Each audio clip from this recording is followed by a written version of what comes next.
Hi, and welcome to the Gritty Nurse Podcast, an unfiltered discussion related to health and healthcare. My name is Amy, And my name is Sarah. and we are your podcast hosts.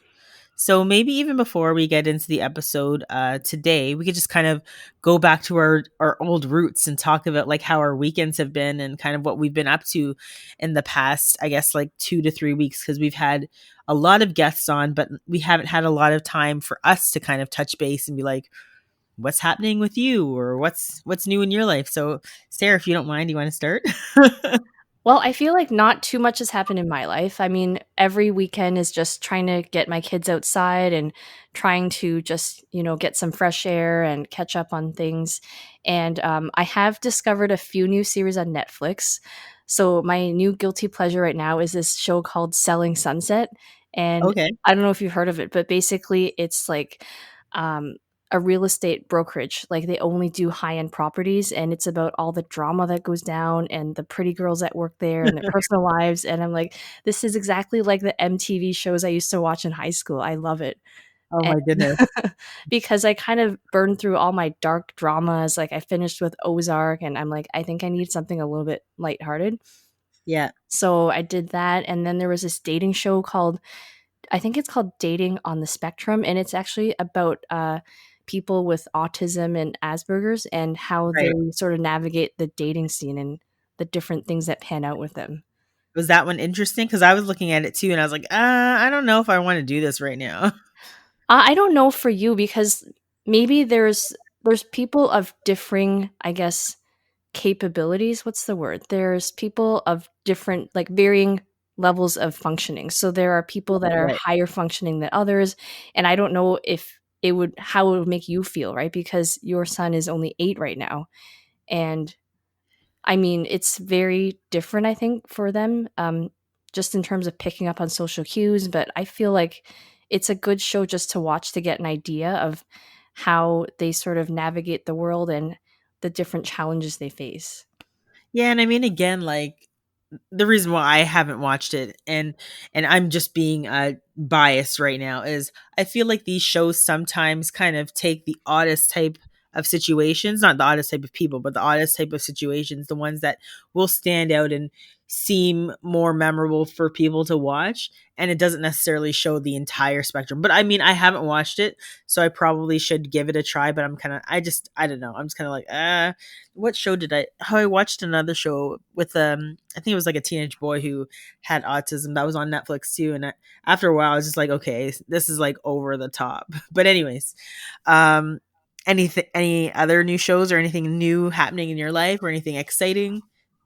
Well, we went to stage 3 in Toronto, so everything's opened back up again. And I went to a patio with my husband and we had lunch, and that was awesome just because we were able to go out and sit on the patio. And then on that same day, there was a party on my street. It was a raging party and it was so loud, the music. I felt so old. And A I actually, raging party. What is a raging party?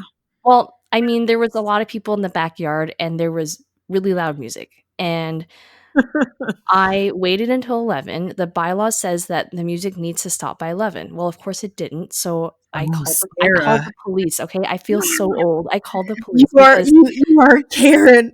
No, I'm joking. no, but I'm like, "Seriously, this is ridiculous." Like, it was so loud, and not only that, the music was bad, okay? It was just this weird sort of reggae, Latin, and I'm like, if they were at least playing music I liked, maybe I could have put up with it for longer, but I actually went out in my pajamas. I walked to the front of the house just to verify the address because it's the house behind me, right? Right. So that I could get the right house number. And when I called the police, they're like, "Oh, you should have called this other number. You should have called 311." And I was like, "Well, I looked at the website and it says not to call them if it's a loud party. It says to call you." And they're like, "Oh, yeah, I guess we could look into it. Actually, there's already been another call about it, so we'll send someone." Oh my And goodness. and then the music stopped at 11:30, so I felt relieved. But I know that I wasn't the only one upset. I just feel bad because it's not like I don't want people to enjoy themselves, right? But when you can Right. hear it all the way down the street and I know people were not physically distancing, that was the other issue I had. But I didn't feel comfortable going up there and telling them to turn it off because I Right. just don't think that would have gone very well. Well, I mean, So that was That is kind of an interesting weekend, to be honest. But I mean, like, I've had, I guess, instances, especially when I lived in Brampton, where they would have parties that went on for like a long time, and I usually would wait. I probably like it depended on for me if I was working or not. So if I was working the next day or I was working nights, I was like, no, I don't. I will wait to the time and I will call. So I guess I've been a Karen too in that instance where it's just been like, okay, it's really late. I need to get some sleep. I have to do something. Well, it's like when you can hear every word of the song with your doors and windows shut, I think that's too loud.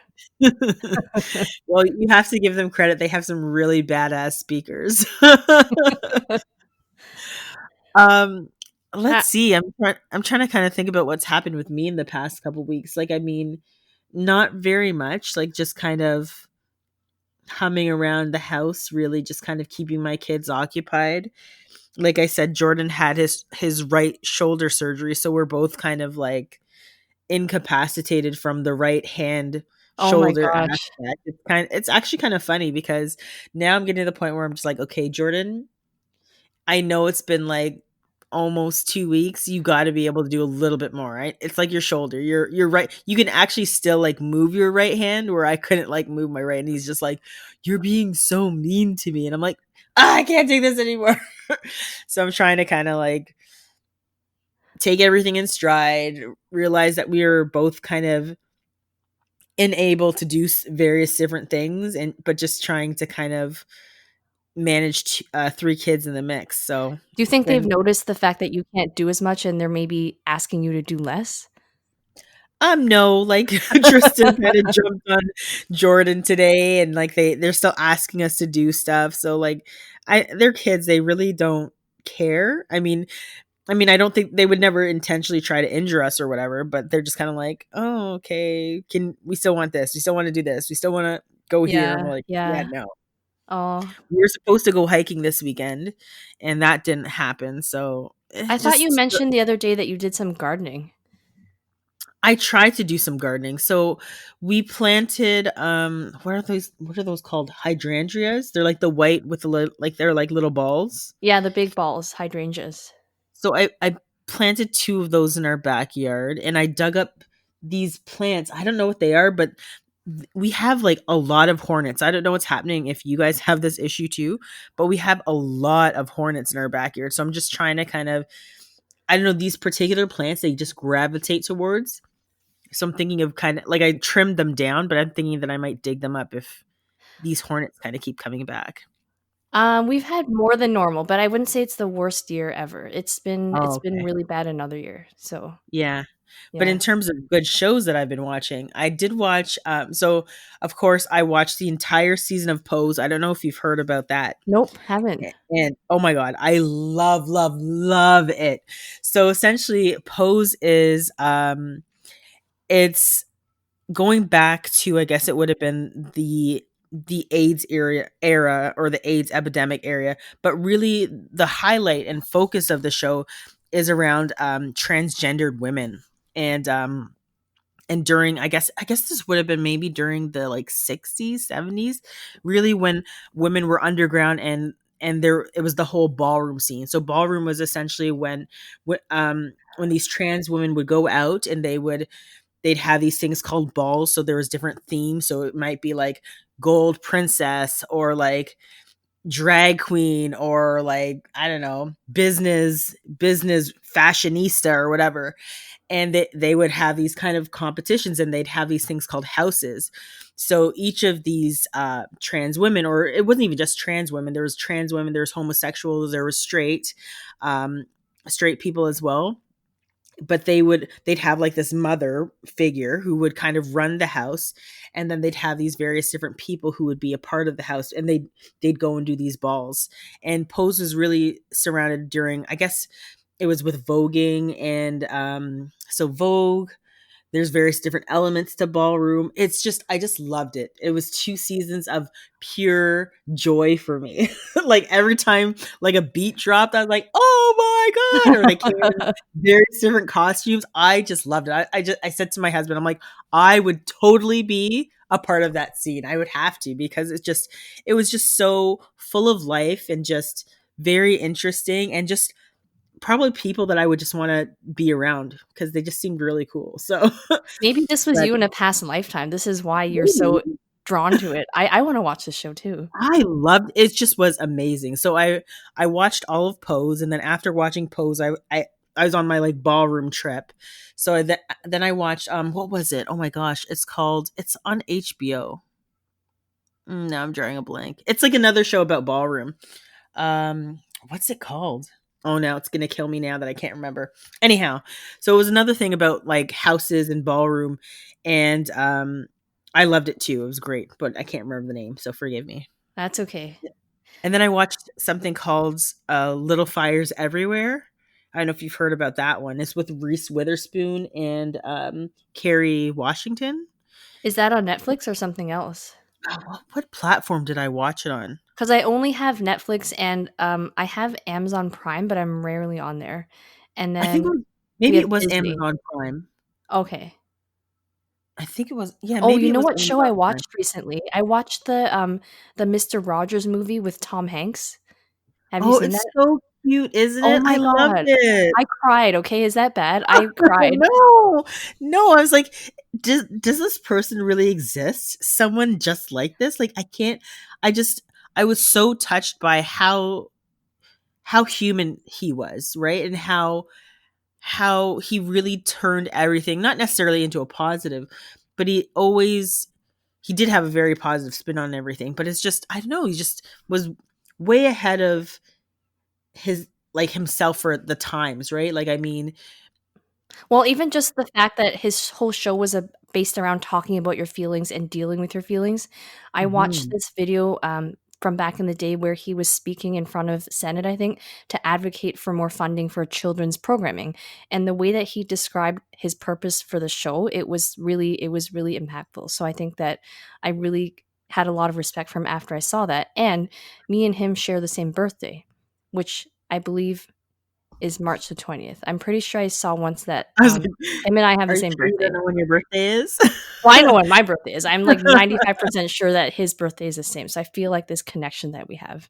Oh my goodness, But yes, supposedly he I was love like that that in movie. real life, so the way that they portrayed him in the movie is exactly the way he was in real life all the time. Wow. And I mean, Mhm. like, they did say he had anger outburst in his mom, his not his mom, his wife said that he did get angry, but I mean, even the way he channeled it was just, I don't know, I need some of that nowadays. For sure. And I mean, I guess kind of, oh yeah, the show, by the way, I quickly Googled it. The name of the ballroom show on HBO is called Legendary. So if you get a chance, watch Pose, watch Legendary. Oh my God, Sarah, you'll be like, your life will be forever changed. B- but in the essence of us actually talking about Mr. Rogers and about feelings and how to deal and cope with different things, we kind of thought we would do like a little bit of a pulse check with everybody to talk about mental health and like how everyone's doing and how we're doing and how we're coping with it. And clearly you can probably hear from all the Netflix we've been watching that that's probably also one coping mechanism. But like, um Sarah, do you want to kind of start the conversation or do you want me to kind of go? Yeah, well, why don't we talk about how we sort of coped with the whole pandemic? I mean, we touched on it here and there, but really in the grand scheme of things, I think that at least the people I know, we're on varying levels of coping. I feel like I know quite a few people who I would describe as extroverts that have had a really hard time with the pandemic in general, just because Right. they find it really difficult to connect with people on Zoom or different video platforms. It's not the same as talking to someone face to face. So I feel like there's that missed connection there. And then, Mhm. even for fellow nurses, right, the connections that they do have face to face are in really stressful situations where they are taking care of potentially COVID positive patients. They were Right. dealing at the beginning of the pandemic with PPE shortages, feeling really vulnerable, not knowing what was happening. And of course, there's been a lot of political things happening, at least in Ontario, with Bill 124, wages being capped, Bill 195, where the government has taken away the power of the unions. And a lot of people now are in situations where they don't really have much control over anything in their lives. And Right. so I feel like it's a good time for us to talk about the different ways that we've coped personally in our lives, both professionally and personally, and just sort of sharing some tips with our listeners and as to how maybe you can work with the mental health stress that you're dealing with. Right. No, I think you kind of hit the nail on the head there. And I mean, even just with political stuff, even just talking about the political things that are happening just around the world too, right? So like everything happening with the protests in Portland and even just what's happening surrounding COVID-19. Like I think it was just recently I read about something, or I think I saw a video of like I think there was like an Asian jogger and someone spat on her as she was running and was like, "Oh, like threw out some racial slur." Or I just read an article just recently about like how racism has really been prevalent towards Chinese people during this entire epidemic as well. Sorry, Mhm, pandemic as well. mhm, mhm. And it's just like there's just so much that's happening. So it's like we have this pandemic stuff, we have all the protests, we have our regular lives that are going on, just coming home, having to prepare meals, like doing our regular basic daily things. And like our work has changed so tremendously. It's just how do we keep up? Like I think for me what I've been doing is I've just been trying to kind of really do a lot of different things. So just kind of bury myself in, what are some of the things that I wouldn't have explored or haven't done, but now I'm doing it because we have a pandemic going on. And so like for me, I've been kind of like I did a little bit of gardening, which honestly I really hate going outside when it's really hot. I really hate it. But then I've taken pride and joy in my little basil plant or whatever, right? Like so I've been doing a little bit of gardening. And then I thought that, with all the protests happening, and I didn't want to be a bystander, or I didn't want to stand back and kind of watch what's been going on and not do anything. So I've actually been doing a lot of advocacy work. So I've actually just recently joined the Diversity and Inclusion Committee at work.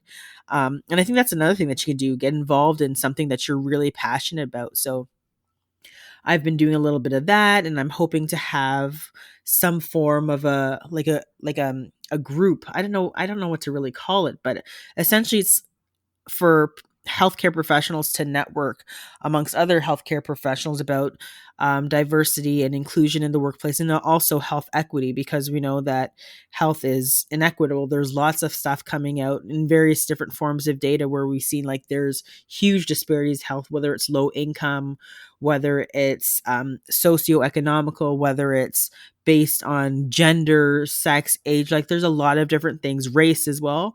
So I kind of said, you know what, why not me, and why not at this point in time? There's probably no better time to do it. And then Exactly, another, totally. and then another random thing. So actually, maybe people who are listening don't know this about me, but I love horror movies. I don't know why. Ever since I was like a little girl, I remember standing at the top of the stairs, and I can't remember. I think my parents had rented some horror movie, or my brother rented something. And I remember like them all kind of sitting there watching it quietly, and of course I'm like trying to be covert, so I'm hiding at the top of the stairs like, "Oh my god, what's going to happen next?" I feel like it was no, I think it was Nightmare on Elm Street. And I remember seeing this like Freddy thing jump out, and I was like, "Oh my crap, this is so scary." And I don't know, I was hooked. Like I don't know if it's the dopamine. I love horror movies too, but I kinda stopped watching 10 years ago. So I loved all of the, I Know What You Did Last Summer, Scream, like, all of those are my favorites, and then somehow I stopped watching, but I think I could get back into it again. This is as good a time as any. Well, the thing is, what I found is like I there was nothing that phased me. I would watch every single type of horror movie, whatever, lame, super scary, exorcism, whatever. I'd watch anything. And then I had kids, and then I couldn't watch anything with kids anymore. It really creeped the crap Did out you of ever me. watch The Ring? Because that was the freakiest movie with that Yes, girl.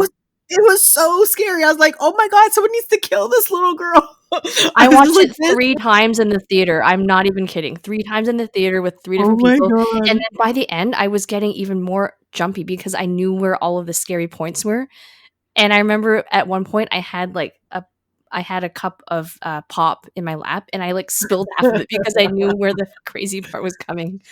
Well, Oh it's my funny god. that you said so Jordan actually saw The Ring before me and took me to see The Ring, and he scared me right at that first jump scene when they found that girl, like, the very first one when Oh she, my like, god. turned her head, Okay, just like, you're like, and he I'm sitting grabbed me, alone. I thought I was going to die. Oh my god, you're freaking me out. I'm sitting alone in my basement right now, and I'm like looking around. Oh, no, I'm so sorry. Segueing back to kind of just what I've been doing for my mental health. So recently, I just like I was saying, I really love horror movies, and I just had an idea that I do some writing. So I actually wrote like a little short. I guess like my brother does some screenwriting and some film type of things in Ohio. So I just decided to give it a go at writing like a short. I guess it would be considered a short, an extremely short film. So it would be like probably anywhere between the 5 to like 10 minute length, and I wrote my first kind of like horror film, horror story type of thing. And I pitched it to Jordan. I read it to my brother who's in Ohio, and they're like, "This is actually creepy. We didn't think that you were going this way with that story and whatever." But I think horror is kind of an analogy in terms of a way to actually deal with stress too, right? Like I think all of the different things around us are quite scary, to be honest. And if I can control the story or the narrative, I don't know, I just felt that it was somewhat rewarding to write a scary story. It was kind of bizarre, but yeah, that was something that I thought was very different. I never think of myself as a writer, but I decided to give it a go, and Well, yeah. that's really great. I mean, it's really surprising what other talents you can tap into when you just really think about what you enjoy and what you're good at. And writing is obviously something that you feel really passionate about. So I think that's really awesome.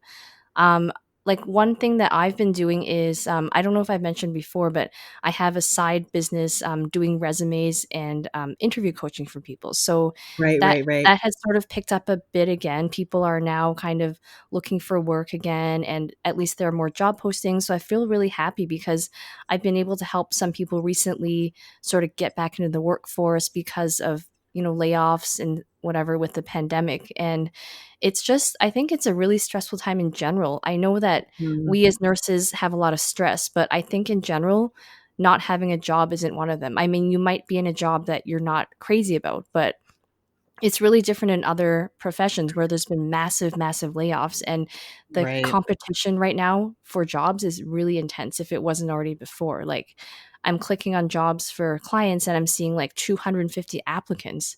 Like, that is insane for one job. right, That's an entry level job. So I think it's just, I feel like I'm still helping people in a different way, but I enjoy sort of being able to coach people through different situations, and it's just something that I enjoy doing as well. So, and also going back to the pandemic, my grandmother passed away back in April, and we did a podcast episode dedicated to her. And that was really sort of healing for me because I couldn't be with her when she was ill. I couldn't be with her when she passed away. And we did end up having the burial. There was only five of us present, but it really right, just sort of helped me work through some of my emotions. And even at the burial, we were social distancing because it was still back in April and we were really scared. And I mean, it was outside, so that was fine. But we didn't even hug each other, like nothing. And my aunt, that was my grandma's sort of main caregiver, had gloves on the whole time, had gloves on and a mask. And I was like, should I say something? No, I don't think this is the appropriate time to say anything. But like, right. she's one of the people that wears gloves like the whole time she's out. Like, she doesn't change them or anything. But anyway, so I think that for me, it was really, really good to just sort of work through things and have people share my experience with me was really good as well. Oh, I'm glad that it was Yeah. cathartic for you. I'm happy that there was something that we could do and that you could do to kind of help ease the burden and the loss of your grandmother. So Yeah, and yeah. one other thing I forgot to mention is that my kids started back at daycare 2 weeks ago. So Oh, how's that's that been, going? I mean, it's been good in terms of for my sort of mental health because it was Right, really wearing on us being home with them 24/7, going on 4.5 months. Like we're both trying to work from home, and the kids are, being kids and fighting all the time. So mentally it's been really good for us to have the kids back at daycare, but then there's different worries, right? Like, how do we know that they're safe? What sort of precautions are they taking? Who else is at daycare?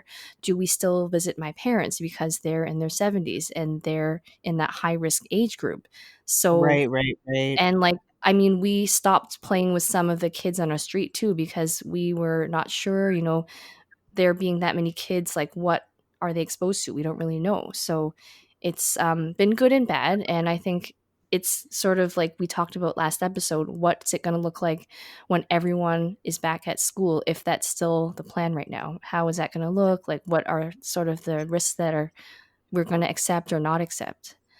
And I mean, So, that's gotta be a huge stressor for everyone as well, right? For mhm, everyone, I shouldn't say for everyone, but for everyone who has children or is a caregiver, right? I mean, Jordan and I are still quite undecided, and the more and more, I'd say we're probably more leaning towards not being able to send them to school. But I know that there's a lot of people out there that don't actually have that option, right? Like, I mean, yeah, we have that option because Jordan works from home. Um, I'm working on like a split shift where 3 days at home, 2 days at work. But even right now, I'm still actually exclusively working from home because of my hand injury. Um, but like I can't like I mean, it's been and I think stressful. Like and I I think this just totally sort of speaks to the different opportunities that we have, right? So we're not working at entry level jobs where you have to be there in person, and those yeah, jobs don't give you the flexibility, right? So I do feel very fortunate that we have that option, even though, like you said, it's still hard and there's different challenges, but we have the choice where a lot of people don't have that choice. And if they send their kids to school, that may mean they have to go to an after school program where they're going to be exposed to just as many kids, which sort of defeats the purpose, right. I think. Yeah, I mean, like I don't envy anybody during this time. Like it's so unprecedented, and I think we can only think about ways that we deal with our stress to maybe help other people find different ways to cope. And really, I think this is one of those times where like you can't knock anybody for the decisions and choices that they make during this pandemic, because I mean, maybe they don't have the option of working from home. Maybe they, you know, they have to send their children to school because they don't have that flexibility, or I can only imagine what's happening in people's regular lives. Like, there are some people that weren't okay before the pandemic. Like, are you okay now? It's just, or have you found things to cope with? Like, I worry about a lot of people. And there's a couple of my friends that I'm kind of like, I really hope that they're doing well as well, right? Like, I Hmm. mean, Hmm. it's really concerning, but I think all we can do is continue to encourage people to say, hey, not saying that there's always a silver lining to everything, but have you tried this? Or have you thought of journaling? Or have you thought about a passion that you might have not known that you had, and just try something new? Or like, maybe you should go out and have a drink with a friend, or whatever the case may be, whatever might help your mental health. Because I really think that um, mental health is very important. I don't think it's given nearly enough credit. And we as healthcare professionals, like, I mean, we're really dealing with the brunt of it, right? Like, Right, and I whether feel like you're screening. Go we're ahead. always Yeah, doing the looking after, but we always forget to look after ourselves, and we really need to absolutely. do that. I don't know if people in general use employee assistance program because a lot of jobs offer that to all their employees, right? I know we always talk about it, but do people actually use it? And I don't know Right. the answer to that question. Or do people sort of feel like I it's can answer it.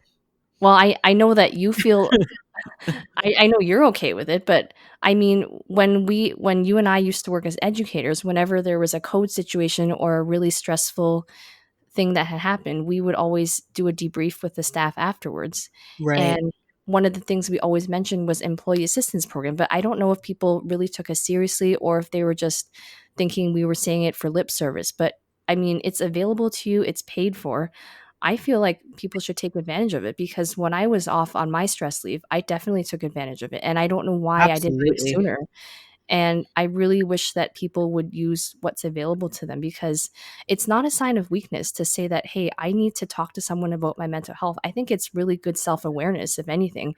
And in some cases, it's Absolutely. preventative. You don't want to wait until you're in a crisis situation before you address all of these mental health issues that you've been having, right? Right. And I mean, I think, and maybe there could even be an issue with recognition too, right? Like, I mean, some people don't recognize what anxiety might look like, or whether they're feeling depressed, or what that might look like. But I think if you realize that you're doing things differently, you're short with your kids, you're short with your spouse, you're feeling like you really can't get out, and now that, and getting out is actually some a cause for anxiety. Like, I think you need to take a step back and say, "Hey, I think I might need help." And it's actually okay. Like, it's it's okay to say, "Hey, you know what? I don't feel okay today. I think I need to take a break." And I think the other thing with nurses and other healthcare providers, they're afraid to call in sick. We're not going to get into the politics behind it, but I think nurses, physicians, whomever, allied health, if you're feeling when you wake up that day that you just can't go, one, that's a sign that you need some help and support. And two, don't feel like you're letting anybody down by not showing up. That's why other people show up for work. They account for all of that, right?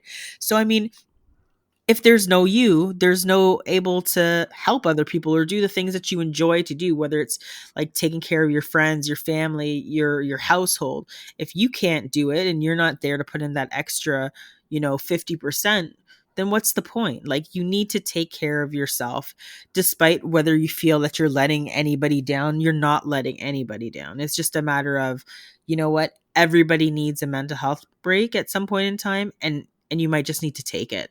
Right, and I think that it's important to think about long term too, right? So if you could take a day or two off to address your mental health, then you might prevent yourself from having an episode later where you might be off for a longer period of time.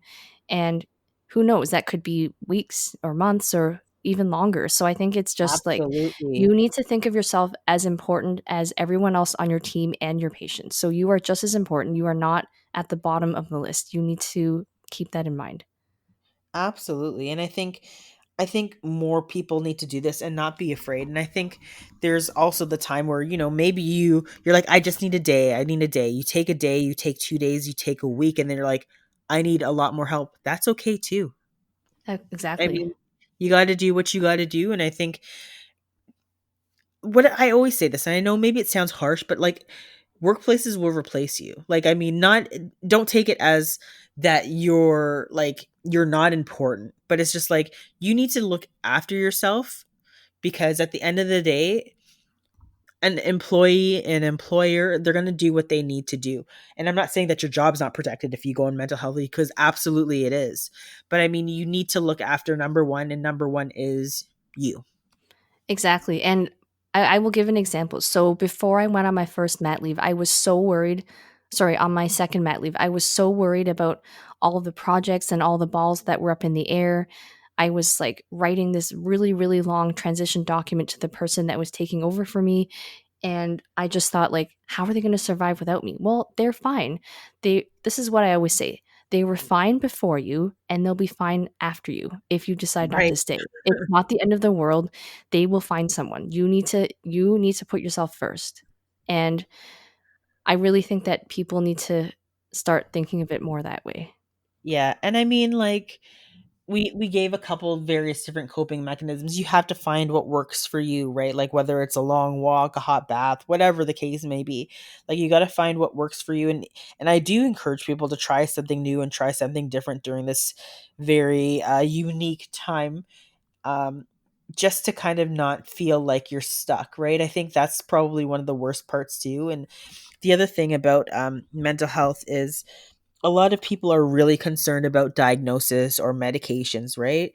And I think people feel that medications, again, is a sign of weakness, and it's definitely not. So if it ever comes to a point where you're like, oh, a doctor says you need meds, or you need some support this way, it's not the be all and end all.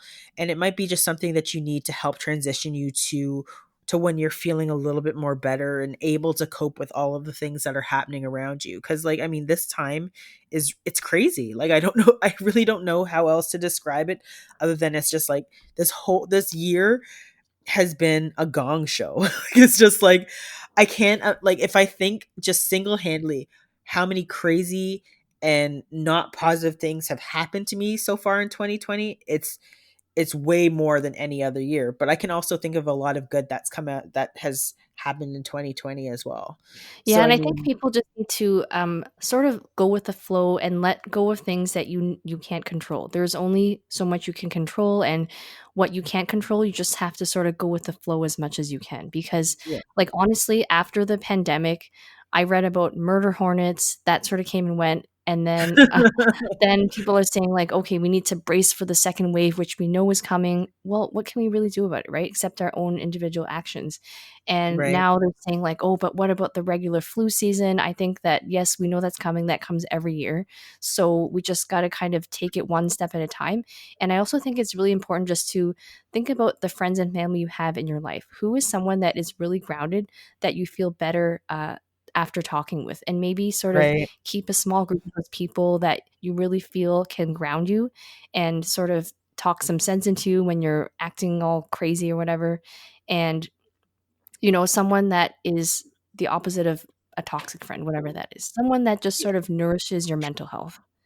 Yeah, I mean, you don't if you have that negative Nelly or that person that's kind of like, oh my gosh, everything's always bad and oh my god, I'm this and just like don't talk to that person anymore. Just be like, you are bringing me down. And even say to them like I've had people where I've said to you it's like is everything so bad? Is everything always a shade of gray for you? Cuz like I mean it can't possibly like be like that. But if it is, you probably need some help. Like I mean because not everything is as horrible as it possibly can be. I mean, there are some really exceptional situations, but we're really just strictly talking about how to deal with mental health support. But I mean, I I think that it's okay to not be okay, Hmm. but make sure that you get the support that you need. And I think you had mentioned about debriefing, and I feel like I've been reading a lot of tweets and people talking about like, oh, they've had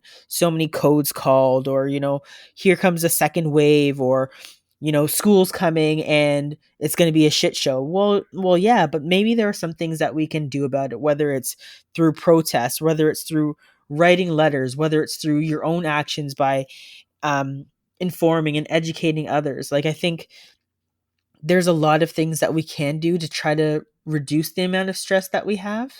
And then just specifically going back to debriefing, I just think that like when all these events are happening, you don't have to wait for the physician or the team lead or whomever it is who they're saying is in charge at that time to lead a debrief. Do it in your break room. Do it 5 minutes after it has happened. And just be like, "Hey, mental health check. Is everybody okay?" This, and then speak your feelings. Like, how are you feeling? How did this make you feel? Because I know a lot of nurses are like, "It's fine. This happens all the time." Yeah, it does happen all the time, but it's not normal. So, I mean, I people mean, in have any to. other profession, it's not normal. I mean, I Right. think we're sort of acclimatized, or we normalize it as this is part of the job. But at some point, you probably should talk to someone about what you're going through, even if you feel like you're sort of managing okay. You just develop this thick skin, and nothing sort of touches you anymore. But is that normal? Like, is that okay, or how else could But you the be thing is, dealing I, with I it? I Right? feel like it's kind of like you know you think it's not sticking, but it's actually sticking and sticking and sticking, and it's layering so much on you. So, for example, I see it as like a person standing there and they're being bombarded with, let's say, I don't know, let's say Water just something balloons. really heavy. Well, not water balloons. It has to stick. Okay, So something something like that's really. someone's like hanging like a backpack on you, like Yes, so they hang out. right. Yeah, so you had one code, you got one backpack. You've had 50 codes, now you have 50 backpacks on your back. So you might actually be able to carry all that weight, but eventually it's going to become too heavy and you're going to need help and support. So, like I'd rather people kind of deal with it sooner rather than later, than to just kind of, all of a sudden you've been carrying 100 backpacks, whether it's through codes that have been happening, through stress, divorce, separation, loss of a baby, like all of these very COVID-19. And eventually it's going to be like, this burden's too heavy, too much. I need to, I'm going to fall. I'm going to break. So Hmm. before it gets to that point, I think we should kind of try to do something and get the help that you need for sure. Absolutely. Wise words, Amy. Thank you. Did you want to add anything else, or what are you No, thinking? I think we kind of touched on everything. It's just really again just connecting with our listeners and just saying, "Hey, how are you doing? If you need to drop us a line, drop us a line. We're here to send you an email or a tweet or a message. Um, and then if it's not us, talk to your friends, talk to your family, talk to your spouse, talk to whomever. And if you can't find someone to talk to, then yeah, let's use the EAP. It's actually really excellent. And Hmm. if in the states they call it something different, like we call it the employee assistance program, it might be something different in the states, but most organizations have some form of support for mental health. And I really wish that I don't know what it's like in the states, but I feel like mental health is one of those things that people want to continue to shove under the rug and not deal very effectively with, not fund properly. I know it's really hard to even get in to see a psychiatrist. I think the wait time is like, It's at least a few like months long, at least in I, I Ontario. think So, I thought it was like almost, yeah, it's like 8 months. It's ridiculous. Like, so if you're well, I'm having a just mental thinking health about crisis, people that it's live in rural areas. It must be even longer. However, with virtual care sort of ramping up, maybe the wait times are less now. I don't know. I don't know. I just Mhm. feel like things are gonna only continue to increase. But I mean, that's because I'm so positive. But I mean, just to kind of end on a more positive note, I think I'd encourage people to try to think of what has been positive in 2020 so far, and what other things could you do to kind of increase and better your mental health, or what things have you thought of and tried, and maybe give something new a try. And if you feel like you need to reach out, please reach out to somebody. It's super important during this time, and really during any time, to get Yeah, some and I extra always say, just take baby steps. So it doesn't mean that you have to, reorder everything in your life. It might be something as simple as I'm going to take a walk every day just to clear my head. I want to get out to be with nature. I want to take 15 minutes to myself in the morning to have a coffee. So it's just small steps, whatever it is that you need. I mean, you know yourself best. So think about what it is that you need and what are the steps you can take to get there. absolutely. Um, so I think we'll end there. If you liked listening to this episode, please um, leave us a review or rating. You can share this with your friends. We're available on Apple Podcasts, YouTube, Spotify, Google Podcasts, iHeartRadio. You can also follow us along on social media. We're on Facebook, Instagram, and Twitter. Thank you for listening. Thanks.